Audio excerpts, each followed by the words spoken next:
ഓണത്തിന്റെ തിരക്കും ബഹളമൊക്കെ കഴിഞ്ഞ് വീണ്ടും പാർട്ടി വെയറിന്റെയും ബ്രൈഡലിന്റെയും വർക്കിലെത്തി. അയർലൻഡിൽ നിന്നാണ് മെസ്സേജ് അയച്ചത്. ഹൃദ്യാണ് ആൾക്കൊരു എൻഗേജ്മെന്റ് വെയർ വേണം. ഇതാണ് ആള് ഫൈനലൈസ് ചെയ്തത്. ഇപ്പൊ അധികം അമ്മുവാണ് കേട്ടോ ഷോപ്പിങ്ങിന് പോവാറ്. അപ്പൊ സ്കേർട്ടിന്റെ മെറ്റീരിയൽ ആണ് നമ്മൾ ഫസ്റ്റ് തന്നെ നോക്കിയത്. അപ്പൊ ഹൃദ്യക്കും അതുപോലെ തന്നെ ഞങ്ങൾക്കും ഇതാണ് കുറച്ചുകൂടി ഇഷ്ടമായത്. എന്തായാലും ഡൈയബിൾ ആയിരിക്കണം മെറ്റീരിയൽ. അങ്ങനെ സ്കേർട്ടിന്റെയും ഷോളിന്റെയും ഡൈയിങ് കഴിഞ്ഞു. ഇപ്പൊ നമ്മൾ നെക്സ്റ്റ് ടോപ്പിന്റെ മെറ്റീരിയൽ ആണ് നോക്കിയത്.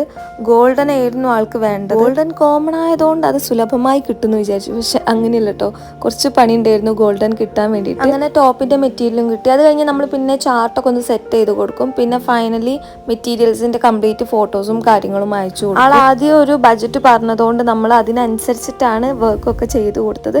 അപ്പോൾ ഹാൻഡ് വർക്ക് വേണ്ടെന്നൊക്കെ പറഞ്ഞിട്ടുണ്ടായിരുന്നു. ഇതാണ് നമ്മുടെ ഫൈനൽ ലുക്ക് വന്നിട്ടുള്ളത്. വീഡിയോ കണ്ടപ്പോൾ തന്നെ ആൾക്ക് നല്ല ഇഷ്ടമായിട്ടുണ്ടായിരുന്നു. അപ്പൊ ഇതാണ് ആൾ അയച്ചു തന്നിട്ടുള്ള ഫോട്ടോസ്. വീഡിയോ സ്റ്റാറ്റസ് വെച്ചപ്പോഴും നല്ല കമന്റ്സ് ആയിരുന്നു കേട്ടോ കിട്ടിയത്.